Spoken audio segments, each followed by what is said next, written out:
Assalamualaikum warahmatullahi wabarakatuh. Alhamdulillah wassalatu wassalamu ala sayyidina Rasulillah Sayyidina Muhammad bin Abdullah wa ala alihi wa sahbihi wa mawalah, ma ba'd.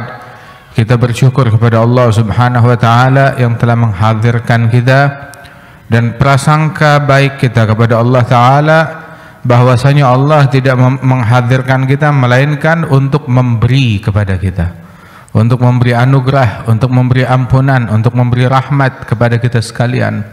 Sebab Allah taala berfirman di dalam Al-Qur'an, ana inda dhanni 'abdi bi falyadhunna bi ma syaa. Aku sesuai prasangka hambaku terhadapku. Silahkan hambaku berprasangka apapun yang dia kehendaki kepadaku. Barang siapa yang berprasangka Allah akan memberinya, maka Allah akan memberinya. Barang siapa yang berprasangka Allah akan mengampunkannya, Allah akan mengampunkannya. Barang siapa yang berprasangka Allah akan memudahkan urusannya, dimudahkan oleh Allah Ta'ala. Yang berprasangka Allah akan membantu, dibantu oleh Allah Ta'ala. Yang berprasangka Allah Subhanahu wa taala akan mengangkat derajatnya, maka diangkat derajatnya oleh Allah Subhanahu wa taala. Sebab prasangka baik kepada Allah adalah amalan yang paling afdal. Enggak ada yang lebih afdal daripada amalan ini. Khoslatan laisa fawqahuma syai'un minal khair. Dua perkara, nggak ada yang lebih baik daripada dua perkara ini. Husnudzan billah wa husnudzan biibadillah. Dua perkara nggak ada yang lebih baik daripada dua perkara ini. Berprasangka baik kepada Allah, berprasangka baik kepada hamba-hamba Allah. Orang yang hatinya baik, pikirannya baik, maka otomatis dia bakal nganggap semua orang baik. Tapi orang yang hatinya tercemar, maka dianggapnya semua orang kotor, sesuai seperti otak pikiran dia yang res tersebut. Sehingga sama seperti kita pakai kacamata. Kalau kita pakai kacamatanya lensanya merah, semuanya bernuansa merah. Lensanya gelap, semuanya bernuansa gelap. Tapi kalau lensanya bening, semuanya bening, kelihatan aslinya semuanya. Nah, karenanya itu orang yang baik dia nganggap semua orang baik, tapi orang yang jahat dia nganggap semua orang jahat. Kenapa? Sama seperti dia, seperti otaknya dia. Waliyadzubillahi min dzalik. Karenanya itu hal yang paling baik prasangka baik kepada Allah, dan otomatis berprasangka baik kepada hamba-hamba Allah, kepada sesama manusia.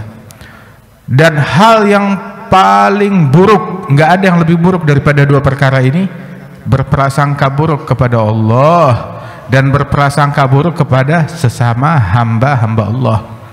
Al-Habib Ahmad bin Hasan Al-Attas, beliau bilang, la yakhib man ahsana dhann wa in akhta. Tidak bakalan kecewa, nggak bakalan menyesal, nggak bakalan rugi, nggak bakalan sial orang yang berprasangka baik walaupun prasangkanya keliru. Prasangka baik pasti benar walaupun keliru. Namun tidak akan beruntung orang yang berprasangka buruk walaupun prasangkanya tepat. Prasangka buruk tidak mungkin benar, walaupun tepat nggak benar. Sehingga Al-Imam Abi Bakar Al-Adani beliau bilang bahwasanya iyyakum su'idzan atau kamagal, diperingatkan kita untuk berhati-hati daripada prasangka buruk, sebab itu prasangka buruk itu bisa yujib su'il khatimah, bisa menyebabkan orang meninggal su'il khatimah, na'udzubillahi min dzalik. Tapi orang yang berprasangka baik dia bakal dapat keberuntungan dari Allah Subhanahu wa taala walaupun prasangkanya keliru, salah sasaran. Sangka baik kepada semua orang, tapi sangka baik bukan berarti kehilangan kewaspadaan. Sangka baik bukan berarti sembrono. Sangka baik bukan berarti dia tidak berhati-hati.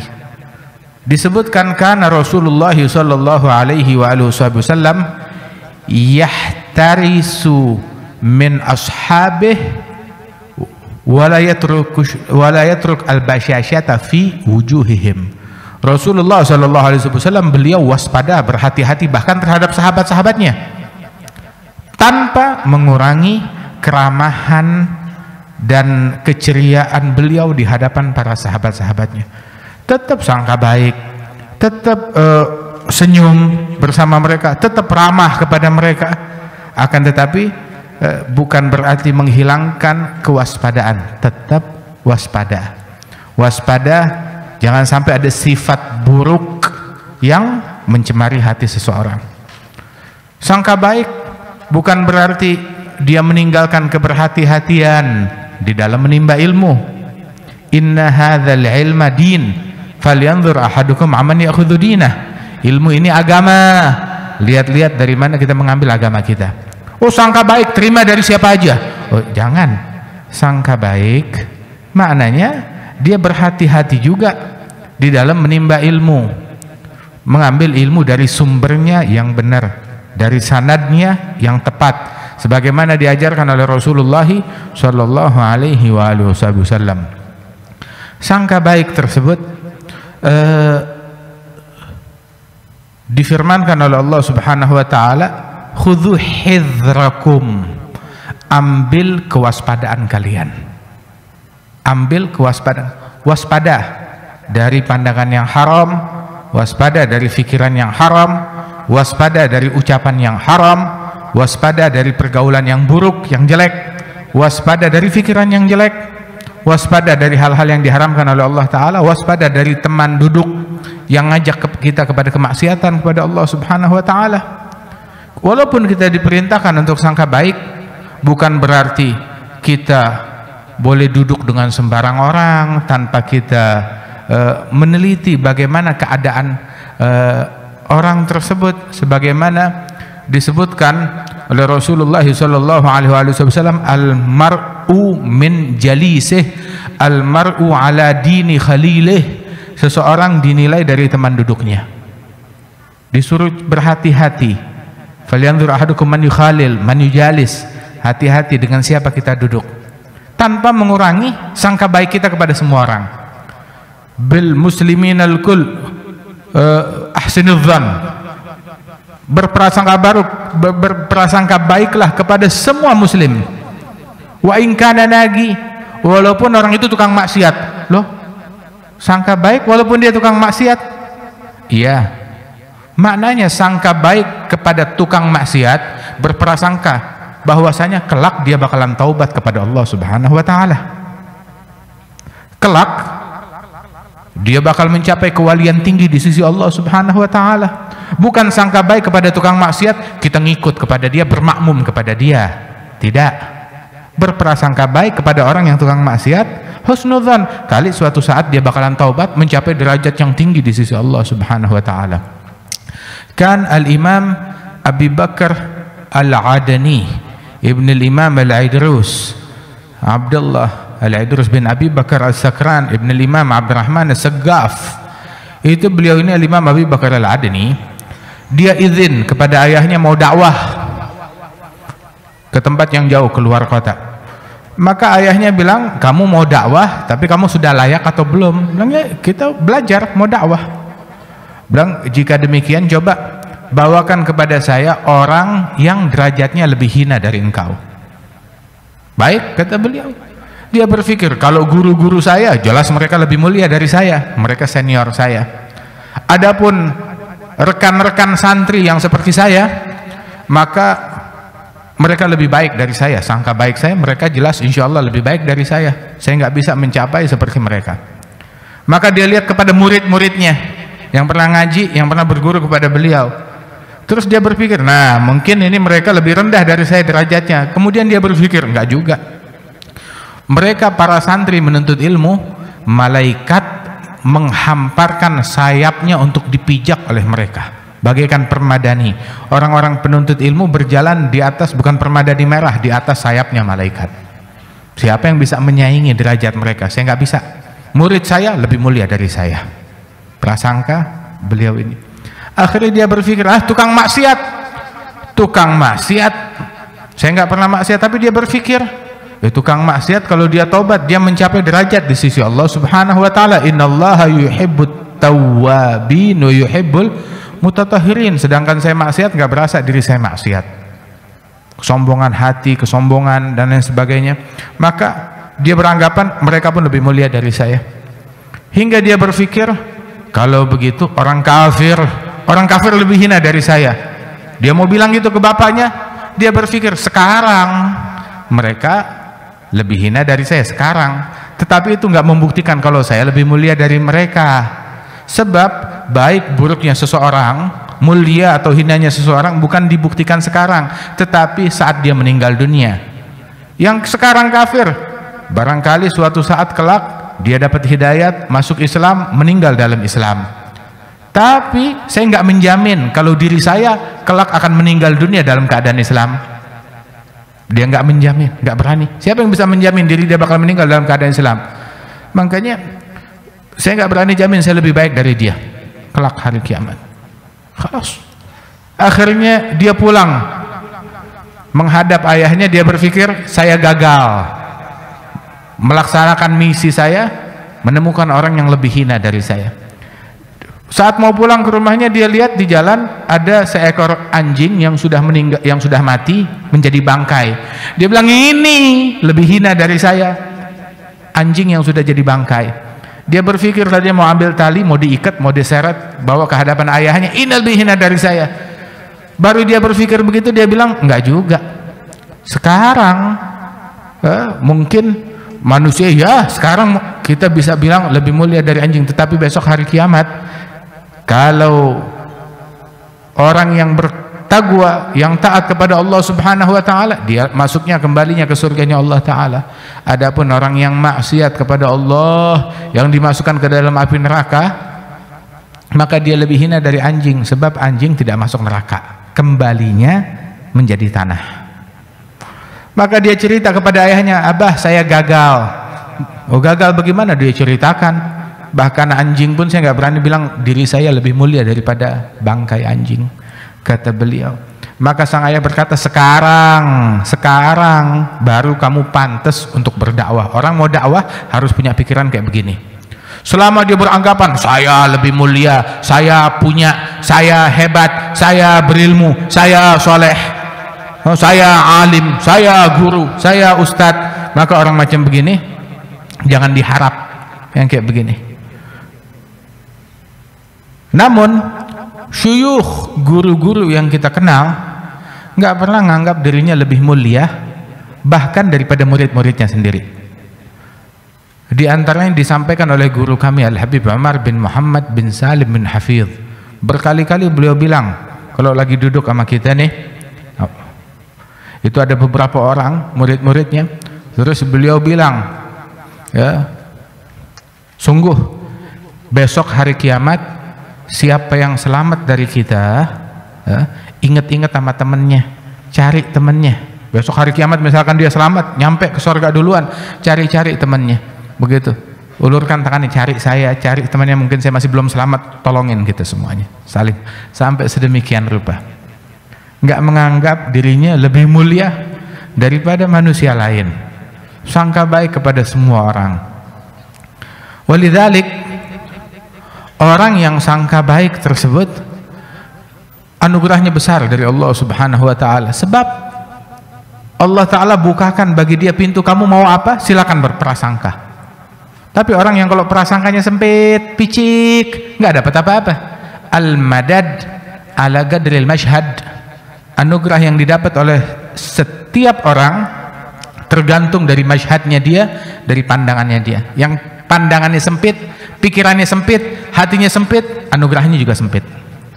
Tapi yang luas, anugerahnya juga luas dari Allah Subhanahu wa taala.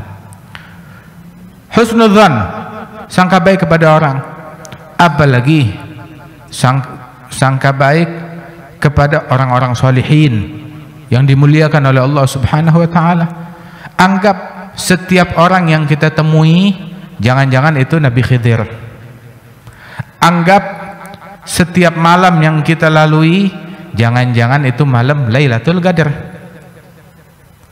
Anggap setiap saat, setiap jam yang kita lalui, jangan-jangan ini saat dan jam dikabulkannya doa.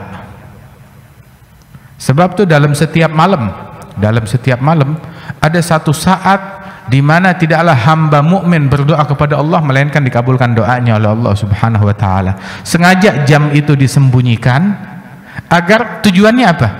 Membuka, Allah ngajarkan kepada kita husnudzan, sangka baik di setiap menit yang kita lalui di malam hari.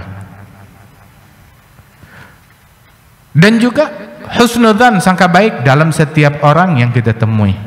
Innallaha khaba'a thalath fi thalath. Allah menyembunyikan 3 perkara dalam 3. Allah menyembunyikan ridhanya dalam ketaatan. Fala tahgiranna minal ma'rufi syai'a. Allah menyembunyikan ridhanya dalam ketaatan, maka jangan meremehkan kebaikan sekecil apapun. Dan Allah menyembunyikan murkanya dalam kemaksiatan. Jangan meremehkan kemaksiatan sekecil apapun. Sebab al-ma'asi baridul kufur, kemaksiatan adalah utusan kekafiran, telegram dari kekafiran. Berhati-hati dari kemaksiatan. Terkadang sampai dikatakan oleh para ulama, inna rajul la yuhram inda mautih min nutqi bi syahadatain bisababi nadhari haram lam yatub minhu. Seseorang akhir hayatnya seringkali nggak bisa mengucap 2 kalimat syahadat gara-gara pandangan yang haram yang dulu dia lakukan di dunia, dan dia belum bersempat bertaubat daripada pandangan yang haram tersebut. Jangan meremehkan yang haram sekecil apapun. Dan juga Allah menyembunyikan khaba'a sirrahu fi ibadih. Allah menyembunyikan sirnya, rahasianya di dalam hamba-hambanya. Maka jangan sekali-kali meremehkan hamba-hamba Allah Subhanahu wa taala. Wa kam khafi fin nasi min miskini gadim tala min safwatil yagini wa hana bainan nas dzu timraini wa huwa ladal haqqi azimun ali fa inna faidha fadlihi fin nasi jalla 'anit tagyidi wal qiyasi turuguhu bi'adadil anfasi wajuduhu jarin bi kulli hali falaysa yakhtassu bidhi ansabi wala bi ahlil jiddi wal aksabi bal faydu fadlin mun'imi wahhabi fihi nisa yagsumna karijali. Anugerahnya Allah Subhanahu wa ta'ala itu demikian luas. Berapa banyak orang yang tersembunyi dalam khalwatnya, kelihatannya dia miskin, kumuh, pakaiannya jelek, kotor, dekil, akan tetapi dia di mata Allah Subhanahu wa ta'ala agung, mulia. Nabi bilang di dalam hadis, rubba ash'ath aghbar madfu' bil abwab law agsam 'ala Allah la abarahu. Barangkali orang yang kelihatan miskin, kotor, kalau datang ke pintunya orang udah berpaling dari dia, pura-pura nggak ada. Jangan bilang saya ada, usir. Namun orang yang kelihatannya remeh, manusia menjauh dari dia, seandainya dia berucap sesuatu, ucapan yang keluar dari mulutnya langsung kontan dikabulkan oleh Allah Subhanahu wa ta'ala. Subhanallah. Namun kelihatannya dekil, miskin, tetapi hatinya dipenuhi dengan sifat yakin kepada Allah Ta'ala. Di antaranya Uwais Al-Qarni, Sayyidina Uwais Al-Qarni. Itu orang-orang kampungnya bilang, hadza majnun, ini orang gila. Akan tetapi dia di mata Allah Subhanahu wa ta'ala wali min auliyaillah. Sampai dikatakan Uwais Al-Qarni, dia itu cari makanan di tumpukan sampah yang udah dibuang oleh orang. Dia cari situ ada makanan yang masih baik, diambil. Saat dia lagi cari makanan di tumpukan sampah, di sisi tumpukan yang lain ada seekor anjing nyari makanan. Itu anjing ngelihat dia, menggonggong dia. Dia bilang kepada anjing tersebut, antakul mimma yalik wa ana akul mimma yalini. Wahai anjing, kamu makan bagian yang dekat denganmu, saya nggak usir kamu. Saya makan bagian yang dekat dengan saya. Kita jangan saling mengganggu. Saya nggak bilang saya lebih mulia dari kamu atau kamu lebih mulia dari saya, tidak. Kalau saya lolos melewati sirat masuk ke dalam surga, baru saya lebih mulia dari engkau saat itu. Tapi kalau saya gagal melewati sirat, terjeblos dalam neraka, maka kamu lebih mulia dari saya. Salah seorang a'immatul madzahib ketika dia datang ke satu negeri disambut oleh para ulama-ulamanya. Berjalan di Arak, tahu-tahu depan dia ada seekor anjing berjalan di jalanan yang sama. Maka orang-orang ingin mengusir anjing tersebut. Dia bilang, jangan, anjing dan saya punya hak yang sama melewati jalanan ini. Saya nggak berhak mengusir dia, jangan ganggu. Subhanallah. Seperti itu prasangka mereka, seperti itu adabnya mereka. Sampai dikatakan, wa kam bi husnidzanni min imdadi gadnalaha man kana dzu rasyadi fi khamilin imamu haqqin hadi yaronahun nasu minal juhali. Berapa banyak berkat husnudzan, anugerah Allah Ta'ala yang tercurah kepada seorang hamba. Berapa banyak seseorang yang dikiranya kecil, nggak ada harganya, akan tetapi dia dipenuhi dengan sifat yakin, dipenuhi dengan derajat yang tinggi di sisi Allah Subhanahu wa Ta'ala. Sebab anugerahnya Allah nggak bisa dibatasin dengan akal manusia, mau itu laki ataupun perempuan. Berapa banyak perempuan yang lebih baik dari 1000 laki-laki? Banyak. Oh, mentang-mentang laki-laki lebih mulia dari perempuan? Nggak juga. Anugerah Allah Subhanahu wa Ta'ala tidak dibatasi oleh gender, hingga dikatakan bahwasanya kalau warisan lidzakari mithlu hadzil unthayain, orang laki dapat bagiannya 2 kali lipat, double dari perempuan dalam asabah, dalam ta'sib. Tetapi dalam kewalian dan anugerah Allah Ta'ala, berapa banyak perempuan yang lebih baik daripada kaum laki-laki. Syekh Sultanah Az-Zubaydi itu putranya Imam Segaf berkata kepada dia, an-nagah turid an tusabik jimal, onta betina masa iya mampu ngebalap onta jantan? Maksudnya wali perempuan mana bisa ngalahin wali dari kaum laki-laki, kata anaknya Imam Segaf. Maka Syekh Sultanah bilang kepada Imam Segaf, nujib au nata'adab, saya jawab ucapannya dia atau saya terima aja deh, bersikap adab kepada dia? Bilang jawab, katanya Imam Segaf. Maka dijawab oleh Syekh Sultanah, al-himil bil-himil wan nagah zad 'alaiha laban wal 'iyal. Antara onta betina dan onta jantan, yang bisa dipikul oleh onta jantan bisa dipikul oleh betina. Tetapi onta betina punya kelebihan apa? Dia ada air susunya dan juga dia punya anak, bisa melahirkan. Onta jantan punya apa? Katanya beliau begitu, Masya Allah. Karenanya itu, karena Rabi'ah al-Adawiyah itu dia gali kuburannya, dia gali lubang tempat dia akan dikuburkan kelak. Tiap hari dia ke lubang kuburan tersebut, dia baca Quran, hingga akhirnya dia berhasil menghatamkan Quran di masa hidupnya di dalam lubang kubur itu sampai 7000 kali hataman Quran. Rabi'ah al-Adawiyah, dan dia satu-satunya wanita yang melakukan itu. Al-Habib Ahmad bin Muhammad al-Mihdhar, anaknya yang di Surabaya tuh, Al-Habib Muhammad bin Ahmad. Nah ini ayahnya dia, Ahmad bin Muhammad bin Alwi al-Mihdhar. Itu beliau juga melakukan hal yang sama, sampai anaknya bilang, "Abah, kenapa kamu lakukan hal ini? Kita kalau ada tamu malu." "Mana abahmu?" Abah di dalam lubang kubur, kita malu ngomongnya." Dia bilang, "Saya ini baca di kitab bahwasanya Rabi' al-Adawiyah dia menghatamkan Quran di kuburannya 7000 kali selagi dia hidup. Saya nggak lihat ada wali manapun, baik laki atau perempuan, yang melakukan ini kecuali dia.